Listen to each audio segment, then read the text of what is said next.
예, 특별 새벽기도가 진행되는데, 여러분 아침에 이렇게 특별 새벽기도에 나온다는 것은 어렵죠? 좀 어려울 겁니다. 보통 때 새벽 예배 나오는 것보다 특별 새벽기도 때 나오는 것은 더 어려운 것 같아요. 그만큼 긴장한다는 거죠. 하루의 시간의 중심을 이곳에 둔다는 것이죠. 그런데 지금 사순절이지 않습니까? 사순절. 고난주간을 이제 곧 눈앞에 두는데, 근데 이런 사순절 고난주간 이렇게 특별 새벽기도에 이렇게 집중하고 한번 참여한다는 거, 이것도 신앙인 것 같아요. 예. 우리를 위해서 고난 받으신 또 죽으신 예수님을 생각하면서 고난주간을 보내는데 그냥 콜콜 잠만 자고 그런 건 좀 안 맞는 것 같죠. 제가 어렸을 때 우리 어머님이 이렇게 사순절 고난주간이 되면 이렇게 한 끼씩 금식하셨어요. 제가 청년 때 밥맛이 너무 좋은데 왜 어머니는 밥을 이렇게 안 드실까? 어머니 왜 안 드세요? 그러면 나 지금 금식 중이란다 그러세요. 그때가 사순절 고난주간이었어요. 근데 그때 그 무심코 지나갔는데 그것이 참 신앙의 모습이었구나. 예. 그래서 저도 사순절을 맞으면 이렇게 금식을 한 끼라도 해보려고 하는 것입니다. 저도 금식 체질은 잘 못 됩니다.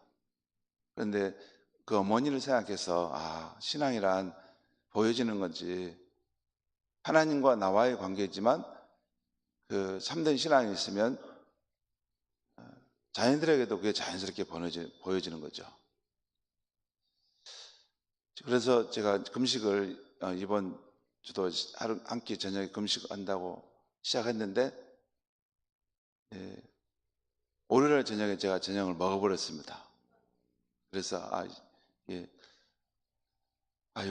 어떻게 먹어버렸을까? 그래서 제가 계산을 잘못한 것 같아요. 그래서 먹었는데 금식을 이제 해야 돼? 한 번 깨졌잖아요. 다시 오뚜기처럼 일어나서 그래도 해야지. 남은 기간 한 끼 금식을, 사순절인데 금식을 하면서 주님의 고난을, 또 그 고난의 깊은 의미가 뭔지를 한 번이라도 생각해 봐야지. 여러분, 보통 때 새벽 기도 때보다 저는 사순절 고난주간 때 특별 새벽 기도를 인도하다 보면 예수님의 고난의 신비, 왜 그런 고통을 당하셨을까 하는 것에 대해서 굉장히 깊은 부분까지 들어가게 됩니다. 그런 생각을 하게 돼요. 그래서 여러분들이 이제 사순절 특별 새벽 기도에 이렇게 하게 된 거, 모처럼 나왔는데 왜 이렇게 피곤한가 막 그렇다고 해서 포기하지 마시고 마지막까지 잘 안주할 수 있게 바랍니다. 예수님은 십자가의 난리에 고통 당하시고 그 아픔을 겪으셨는데 한 2주 정도 마음을 작정하고 다니는 거, 새벽을 깨우는 거, 그 정도는 넘어가야 되지 않을까 하는 생각이 듭니다. 우리 지금 이번 주 주제가 예수를 더욱 닮아가는 성도, 성령의 9가지 열매, 그리스도인의 성화 과정에 대한 말씀을 드리는데요. 우리 방송실 한번 우리 자료 한번 보여줄래요? 여기 보면 그리스도인의 성화 과정이 있는데 한번 보여주시죠.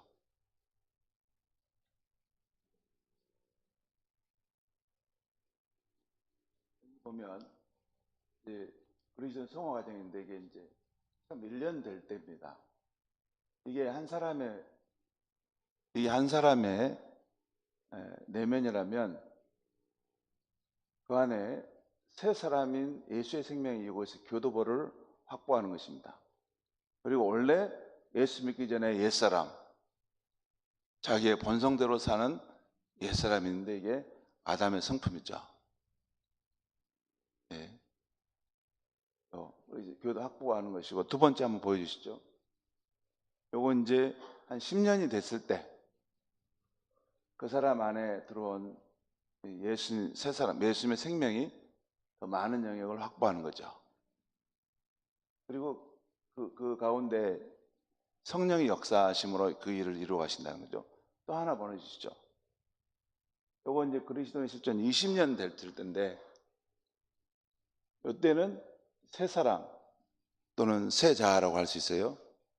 예수의 생명이 더 많은 영역을 이렇게 확보가 있는 것입니다. 기독교 신앙생활은 여기에서 일이 가는 것입니다. 여기 잘 보십시오. 이게 구별 안 되면 엉뚱한 것을 자기가 치게 되는데, 이 한 사람 안에 있으면 그 내면에 성령의 역사도 있지만 옛사람의 본성도 있고 새 사람의 본성도 있다는 거예요. 그리스도인의 생활 과정은 옛사람이 점점 소멸되고 죽어져 가고 새 사람, 예수의 생명이 우리 안에 충만해져 가는 것입니다. 그래서 때가 되면 그 생명의 발현으로 이런 그 성령의 열매들이 그 삶에 이렇게 드러나고 나타나기 시작한다는 것입니다. 이 과정이 점진적으로 이루어지고, 물론 이제 계속 상승하지 않습니다. 중간에 실패하고 넘어지고 또 일어났다 실패하고 넘어지고 또 일어났다 실패하고 넘어지고, 이 과정을 계속 겪지만 이때의 회개와 이때의 회개는 다릅니다. 이때의 회개는 가벼운 회개라면 이때의 회개는 아주 깊은 통절한 회개입니다. 이때의 죄에 대한 인식은 얕은 것이지만 이때의 죄에 대한 인식은 깊은 것입니다. 왜냐하면 이때는 예수님의 생명이 이 안에 작은 부분을 차지했기 때문에 자기가 살아서 얼룩진 제 덩어리의 모습인데도 잘 분별을 못합니다. 근데 이때가 되면 예수님의 생명이 자기 안에 점점 더 깊이 나타나기 시작하면 마치 하얀 와이셔츠를 입은 사람에게 오점이 하나 떨어졌을 때 이렇게 더러운 곳이 여기 있네 하는 것처럼 그 죄에 대한 인식이 더 큽니다. 깊습니다. 그러니까 여러분, 교회 와서 어떤 사람이 통절하게 울면 저 사람은 얼마나 죄가 많아서 저렇게 우는가, 그렇게 생각할 것은 아닙니다. 오히려 죄는 내가 더 많고 더 악한데 나는 그 죄를 깨닫지 못하고 있으니까 지금 울지 않고 있는 것입니다. 하지만 예수의 생명이 그 안에 더 깊이 자라나고 또 성령의 역사가 더 깊어지면 하나님 앞에서 자기가 얼마나 악한 죄인인지 나쁜 사람인지를 깨닫고 늘 울게 되는 것입니다. 그리고 그 하나님의 사랑에 깊이 더 감동해 가는 것입니다. 여러분, 별로 울음이 없는 사람이 신앙이 더 좋은 것 많은 꼭 아닙니다. 물론 많이 운다고 해서 또 신앙이 좋다는 건 아니에요. 이 과정에서 이 과정으로 가면 그 사람 안에 정말 그리스도인의 성화 과정이 이루어진다면 세월이 더 많이 지날수록 나 같은 죄인을 하나님이 그렇게 사랑하시는구나, 그 사실이 점점 깨달아지면서 눈물이 많아지는 것입니다.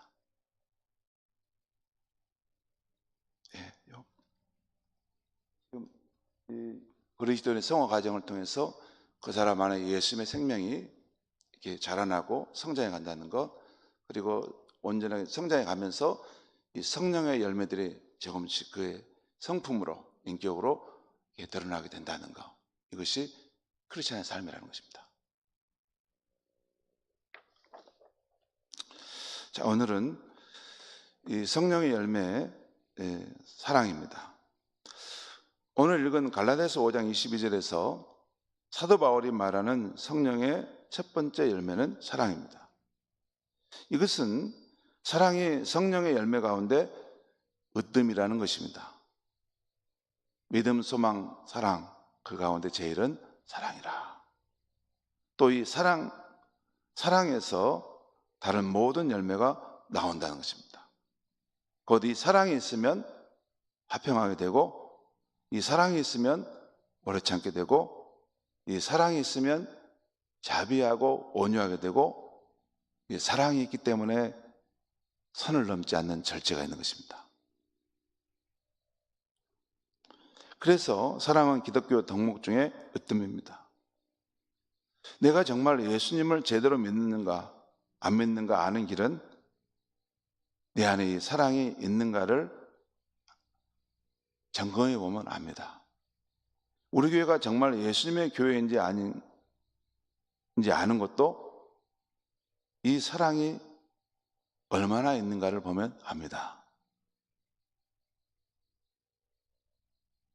사실 성경의 그런 말씀들이나 또 여러 교리나 또 여러 성경 이것저것 다 하지만 궁극적으로는 그 사람 안에 사랑이 있는가, 또 그 교회 안에 사랑이 있는가, 이것이 예수를 잘 믿고 있는 가장 확실한 증거입니다.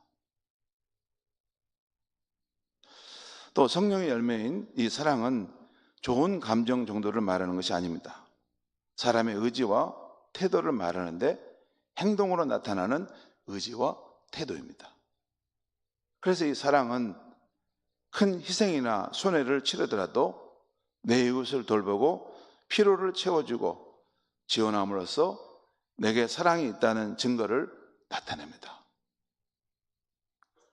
이 사랑은 행동하는 사랑입니다.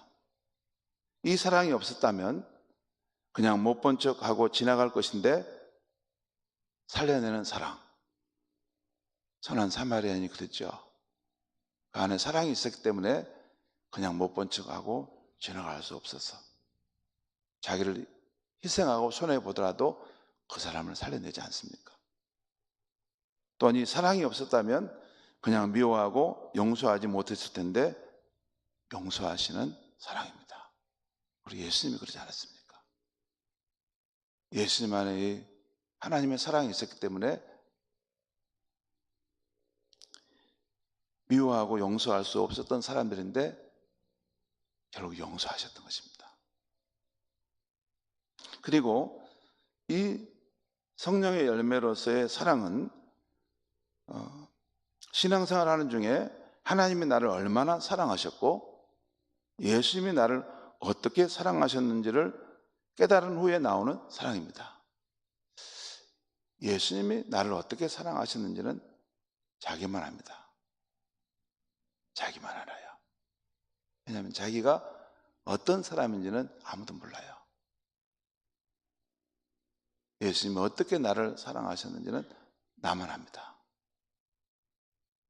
아무튼 그 하나님의 사랑, 예수님의 사랑을 깨닫는 후에야 나오는 사랑이 이 성령의 열매 사랑입니다. 곧 하나님이 보여주신 이 아가페적 사랑을 깨닫고 나서 그 사랑으로 이웃을 사랑하는 것입니다. 하나님이 보여주신 아가페적 사랑은 죄인, 원수까지도 품으시는 사랑이었죠. 이 사랑을 체험하고 나서야만이 그 사랑을 가지고 사랑할 수가 있는 것입니다. 이런 점에서 그리스도인의 사랑은 세상이 말하는 사랑과 다릅니다. 세상이 말하는 사랑해도 그것은 자기 동기와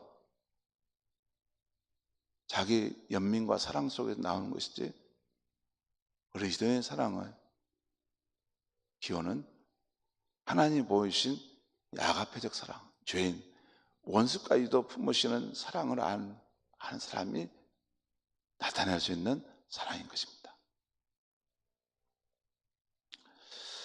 신약 성경의 저자 중에 사랑을 강조했던 사람은 사도 요한이죠. 그래서 우리는 요한이 쓴 그 요한복음과 요한일서에 나오는 몇몇 말씀들을 통해서 성령의 열매로 맺혀지는 이 사랑에 대해서 살펴보려고 합니다. 먼저 요한은 복음서에서 예수님께서 제자들에게 서로 사랑하라 명령한 것을 이렇게 기록하고 있어요. 요한복음 13장 3, 4절입니다. 들어보십시오. 새 계명을 너희에게 주노니 서로 사랑하라. 내가 너희를 사랑한 것 같이 너희도 서로 사랑하라. 내가 너희를 사랑한 것 같이 너희도 서로 사랑하라 그 말이죠. 또 요한은 요한일서에서도 우리가 서로 사랑하는 것이 하나님의 명령이라고 일깨워주면서 우리 신자들은 말로만 사랑하지 말고 행함과 진실함으로 서로 사랑해야 한다고 말씀하셨어요. 그러면서 요한은 우리가 서로 사랑할 때 이 그리스도인의 사랑은 몇 가지 매우 중요한 우리의 현실을 보여주고 증거한다고 말씀합니다. 예를 들면 우리 그리스도인이 서로 사랑할 때 그 사랑은 우리 안에 참 생명이 있다는 증거를 나타내는 것이고, 또 그 사랑은 우리 안에 믿음이 있다는 증거를 나타낸다는 것입니다. 또한 그 사랑은 우리 안에 하나님이 계시다는 증거라는 것입니다. 오늘 아침에는 우리가 서로 사랑할 때 그 사랑은 우리 안에 하나님이 계시다는 증거를 보여준다는 이 점에 집중해서 말씀을 드리려고 합니다. 오늘 우리는 요한일서 4장 7절에서 12절까지 말씀을 읽었는데요. 이 서신의 저자인 요한은 이 본문에서 중요한 다음 세 가지를 말해줍니다. 하나는 하나님은 모든 사랑의 근원이시다. 또 하나님은 우리에게 자신의 사랑의 증거와 본보기를 보이셨다. 또 세 번째, 우리가 서로 사랑함을 통해서 하나님이 보일 수 있게 된다는 것입니다. 첫째로 하나님은 모든 사랑의 근원이시라는 거죠. 오늘 읽은 요한일서 4장 7절 8절 말씀을 우리 같이 한번 읽겠습니다. 시작. 사랑하는 자들아 우리가 서로 사랑하자. 사랑은 하나님께 속한 것이니 사랑하는 자마다 하나님께로부터 나서 하나님을 알고 사랑하지 아니하는 자는 하나님을 알지 못하느니 이는 하나님은 사랑이심이라. 여기 보면 우리가 서로 사랑하자라고 권면하면서 이 사랑하는 자는 두 가지 특성이 있다는 거예요. 사랑하는 자마다 하나님께로부터 났다. 하나님께로부터 태어난 생명을 가지고 있다는 거예요. 그리고 그는 하나님을 안다는 거예요. 하지만 사랑하지 아니하는 자는 하나님께로부터 하나님을 알지 못한다는 거예요. 요한은 여기 7절에서 사랑은 하나님께 속한 것이니 라고 말씀합니다. 이 말씀은 사랑은 모두 하나님께 속한다는 것입니다. 그리고 하나님으로부터 모든 사랑이 나온다는 말씀입니다. 여러분,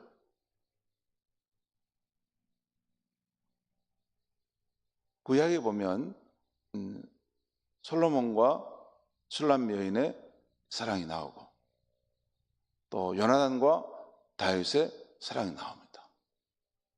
또한 아브라함이 그 독자 이삭을 사랑하는 것이 나옵니다. 또 룻이 보아스를 사랑하는 것이 나옵니다. 아버지가 탕자를 사랑하는 그 사랑도 신약에 나옵니다. 이 성경에 나오는 이런 모든 사랑의 그 모습은 다 하나님 안에 있는 것이라는 것입니다.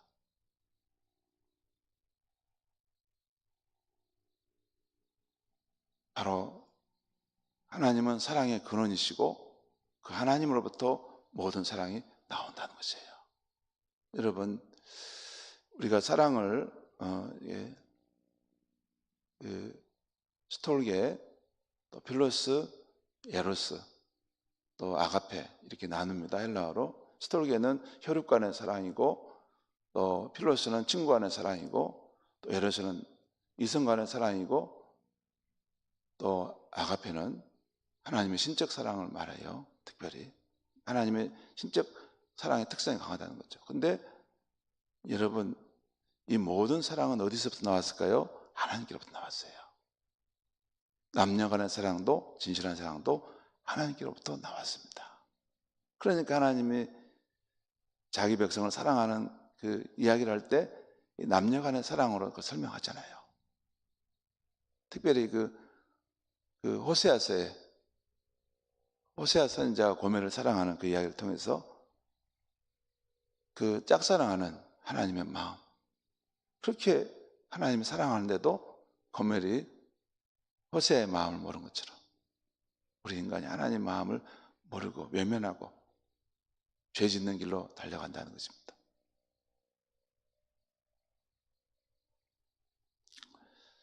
이 사랑은 하나님께 속하였나니라는 것은 깊이 보면 하나님으로부터 모든 사랑이 나온다는 것입니다. 또한 8절에서 하나님은 사랑이시다라고 말씀하는데 이 말씀은 하나님의 모든 것이 다 사랑이시라는 거예요. 하나님은 사랑 덩어리라는 거예요. 하나님 속속들이 사랑이라는 거예요. 여러분, 창조주 우리가 믿는 창조주 하나님, 우리를 구원하신 하나님이 속속들이 사랑이라는 것이 얼마나 감사하고 고마운 일인지 모릅니다.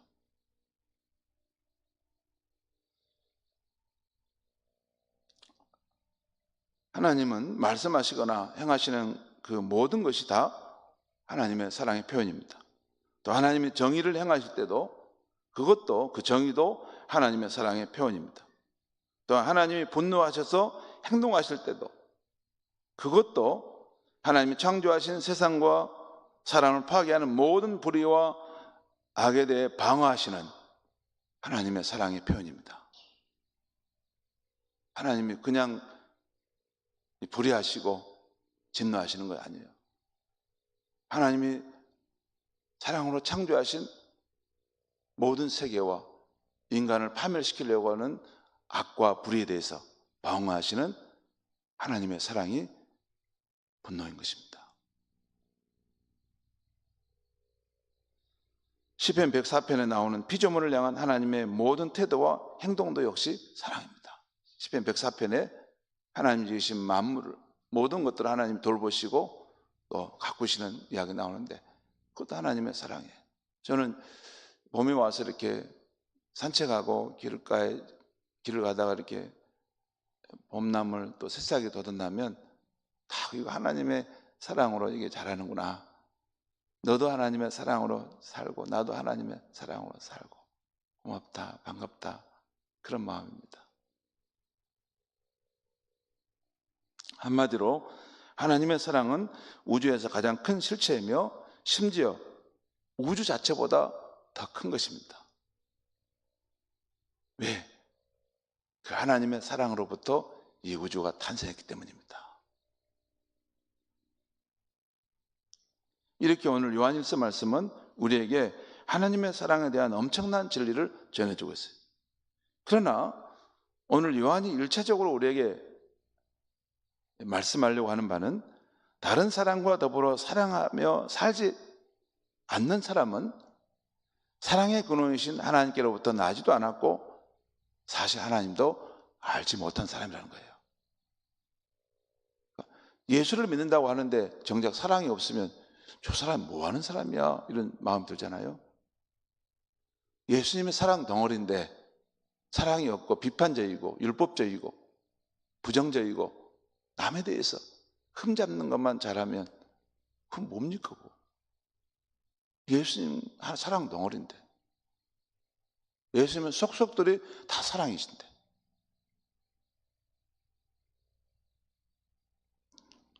다른 사람과 더불어 사랑하며 살지 않는 사람은 사랑의 근원이신 하나님을 알지 못한다는 것입니다.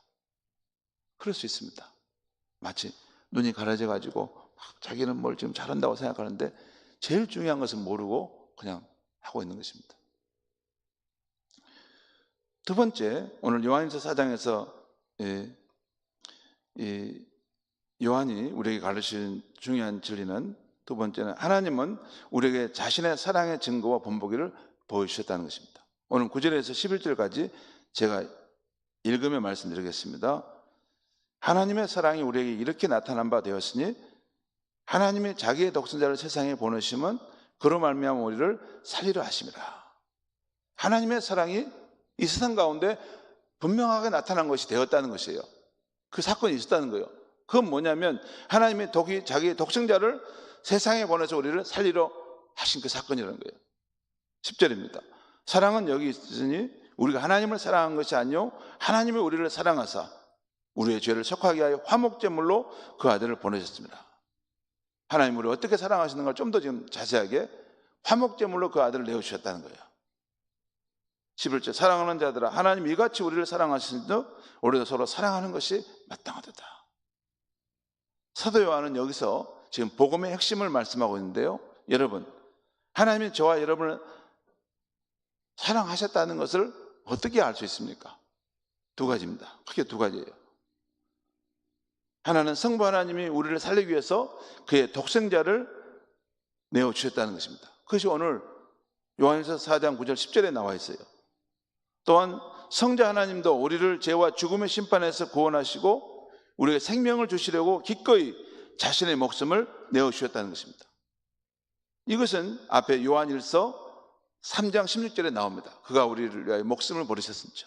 우리가 이를 사랑을 알고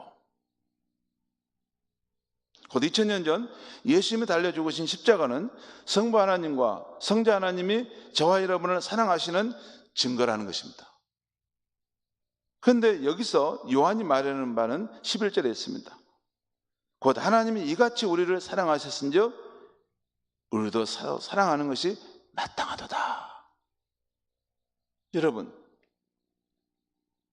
성부 하나님, 성자 하나님 우리를 이런 지극한 사랑으로 우리를 사랑해 주셨다는 것을 우리가 체험했다면 그 십자가의 그 뜨거운 사랑, 진실한 사랑을 우리가 알게 됐다면 알게 된 우리가 서로 사랑하는 것이 마땅하지 않겠느냐. 아니, 사랑받은 적이 없는 것처럼 어떻게 행할 수 있냐고 말이에요. 그 놀라운 사랑, 그 황공한 사랑, 그 진실한 사랑을 받은 우리라면 그 사랑이 없는 것처럼 어떻게 행할 수 있냐고 말이에요. 그 사랑을 받은 자답게 서로 사랑하는 것이 마땅하다는 거예요. 세 번째, 오늘 이 요한일서 4장 말씀에서 사도 요한이 증거하고 있는 진리는 우리가 서로 사랑함으로써 하나님이 보일 수 있게 된다는 것입니다. 오늘 12절 말씀을 보겠습니다. 12절 같이 한번 읽겠습니다. 시작. 어느 때나 하나님을 본 사람이 없을 때 만일 우리가 서로 사랑하면 하나님이 우리 안에 거하시고 그의 사랑이 우리 안에 온전히 이루어지느니라. 여기서 요한은 이런 말을 해요. 어느 때나 하나님을 본 사람이 없을 때. 여러분, 기독교의 하나님은 우리 주위에서 볼 수 있는 물질 세계의 한 부분이 아닙니다. 하나님은 영이시며 우주의 창조주이시죠. 그분은 우리가 육신의 눈으로 볼 수 있는 물질적 대상이나 몸이 아니십니다. 따라서 이런 뜻에서 지금 요한은 어느 때나 하나님을 본 사람이 없었다라고 지금 말씀하고 있는 것입니다. 그런데 오늘 12절 말씀을 다시 한번 12절 말씀 다시 한번 같이 읽겠습니다. 시작.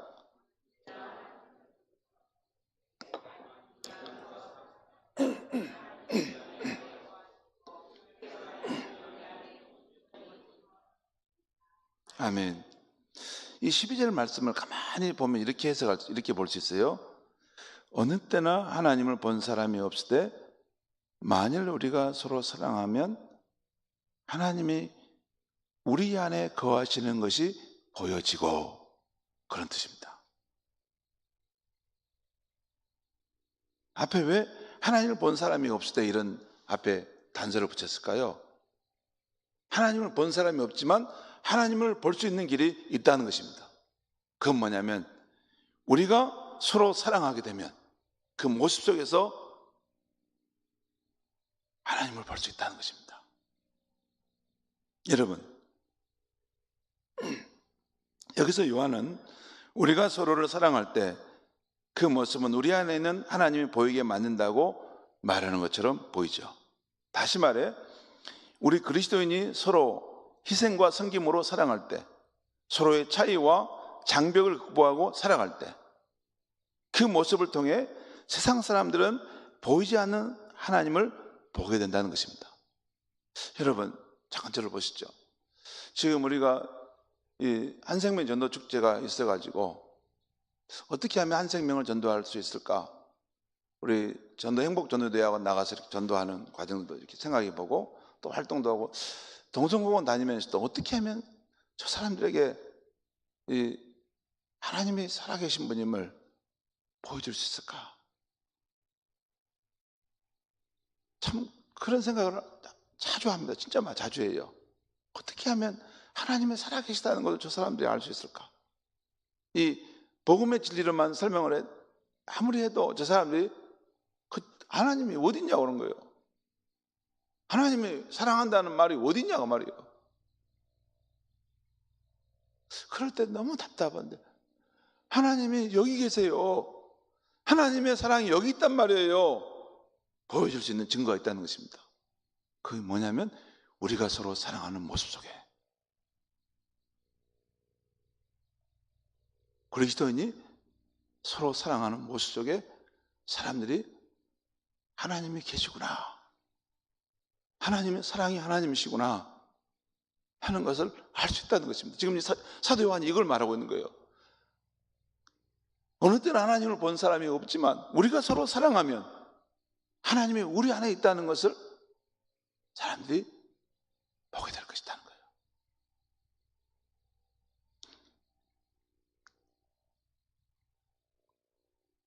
그런데 여러분, 만약에 우리가 서로 사랑하지 못한다면 어떻게 될까요?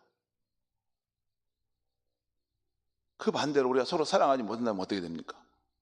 그렇다면 세상 사람들은 보이지 않는 하나님을 볼 수 있는 길이 없어지는 것입니다. 사실 우리가 서로 사랑하지 못하고 서로 냉랭하게 대한다면 우리는 우리를 통해서 보이기를 바라시는 하나님을 숨기고 있는 셈입니다. 우리를 통해서 보이기를 바라시는 하나님을 숨기고 있다 그 말이에요. 우리가 서로 사랑함으로써 이 세상이 우리 안에 있는 하나님을 보이게 되기를 원하는데 하나님은 우리가 서로를 사랑하지 않고 냉랭하게 대하는 모습으로 살아간다면 오히려 그 반대로 하나님을 숨기고 있는 셈이 된다는 것입니다. 그래서 세상 사람들이 하나님을 믿는 일을 망설이게 하는 셈이 된다는 것입니다. 여러분, 제일 가장 마음이 아플 때가 어느 때인지 아십니까?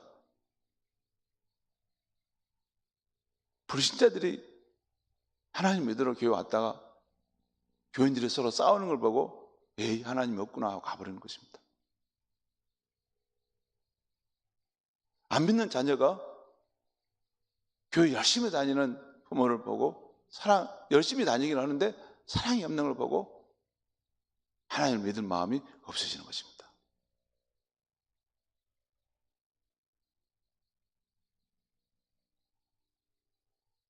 그만큼 우리 그리스도인이 서로 사랑하는 것이 중대한 결과를 가져온다는 것입니다. 가정이나 교회에서나 어디서나 우리가 서로 사랑하는 모습을 보이면 그 모습을 통해 사람들이 우리 안에 있는 하나님을 보게 된다는 것입니다. 그래서 우리가 사랑하는 것이 그렇게 중요합니다. 어쩌면 우리 교회는 이제 제가 언제까지 목회를 하게 되는지 하나님이 아실 텐데 목회를 마칠 때까지 어쩌면 여기에 포커스를 두고 달려가야 될지 모르겠습니다.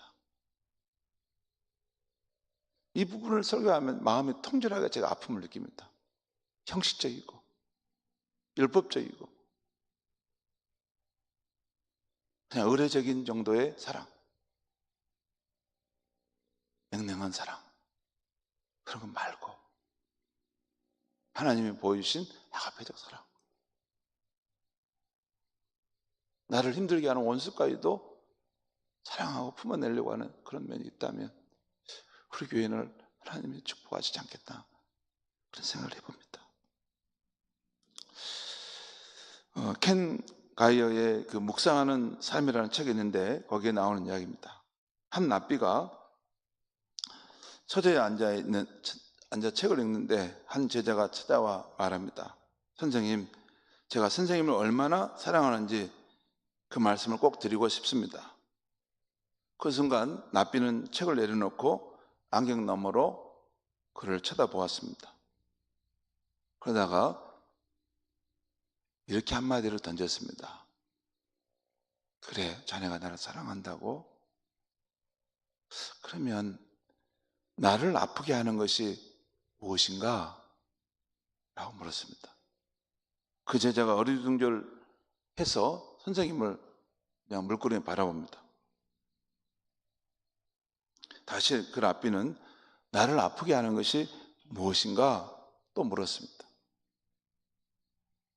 그 제자는 할 말을 찾지 못하고 서 있다가 결국 선생님, 모르겠습니다 했습니다. 그러자 랍비가 이렇게 되물었습니다. 나를 아프게 하는 것이 무엇인지도 모르면서 자네는 어떻게 나를 사랑한다고 말할 수 있는가? 여러분, 누군가를 사랑한다는 것은 내가 그 사람의 아픔, 눈물, 그가 말 못하는 고통, 그의 인생의 무거운 짐을 얼마나 알고 있느냐에 달려있는 것입니다. 그 사람의 아픔을 모른다면 사실 사랑한 것이 아니라는 말씀입니다.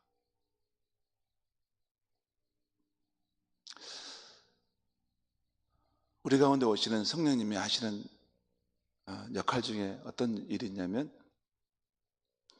우리의 어두운 눈을 이렇게 밝혀주십니다.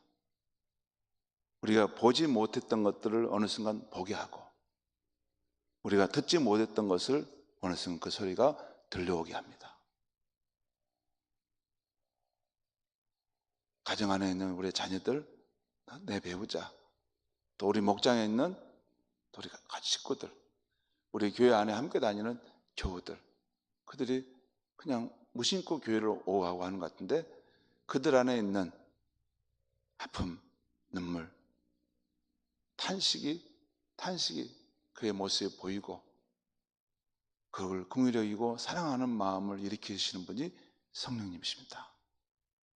그것을 성령님께서 해주지 않으시면 우리의 사랑은 한 발자국도 나가지 못합니다. 그래서 우리가 성령을 사모하는 것입니다. 기도하겠습니다. 하나님 아버지, 오늘 이 아침에는 성령이 우리 안에서 맺어가시는 사랑의 열매에 대한 말씀을 전했습니다. 성령님, 우리 안에 오셔서 역사하시는데 우리의 어두운 눈을 밝혀주시옵소서. 우리가 보지 못하는 그런 사람의 모습을 볼 수 있게 해주시고 너무나 비상적이고 너무나 자기중심적인 우리로부터 벗어나 다른 사람의 아픔과 눈물과 말 못하는 고통의 짐을 볼 수 있는 눈을 열어주시옵소서. 그리고 그 소리를 듣고 하나님의 사랑의 마음으로 내게 맡겨주신 사람들을 사랑할 수 있는 우리가 되게 하여 주시옵소서. 우리 성도들 한 분 한 분이 또 우리 교회가 사랑에 있는 성도, 사랑에 있는 교회가 될 수 있도록 하나님 아버지, 하나님의 사랑을 물붓듯이 성령을 통해 우리 가운데 부어 주시옵소서. 예수님의 이름으로 기도합니다. 아멘.